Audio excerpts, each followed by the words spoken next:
I do not believe in organized religion myself.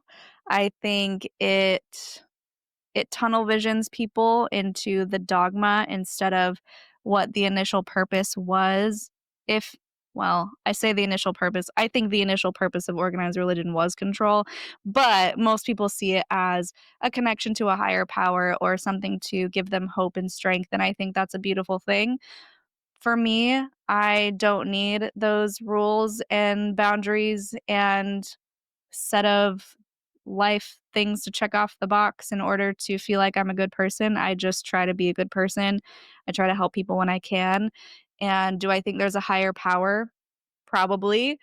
Do I bow to it every night and, worship something? No. I feel like if there is a higher power who truly loves and cares about me, the higher power I would want to follow isn't a narcissistic God who is like, "No, you will bow to me, and you will give everything to me, and you will do everything in my name." It just feels very, abusive, I guess, if that's the right word, and if he's an all-loving God, he knows that I'm doing my best, and if we meet at the pearly gates that may or may not exist one day, I feel like he'll look at me, or she will look at me and be like, "You know what?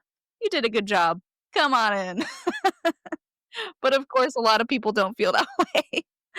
So, would you say you would prefer if God was real? Would I prefer it? No. I think it complicates things. I think my opinion is humans are so vain and egocentric that they think that there has to be a God that's human. We humanize, and maybe it's because the scriptures say we were created in God's image, but what does that really mean? There are a million translations of that. I think we are so simple-minded and so like we are the best creatures on this earth that God would obviously be human like us, and they assign these human traits to this all-powerful, omnipotent being that I think kind of messes with things.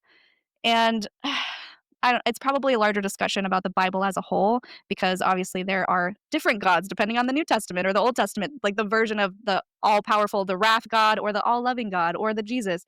So I think it just complicates and makes people tunnel vision into this idea that there's a literal man on a throne saying, "You go to hell, you go to heaven."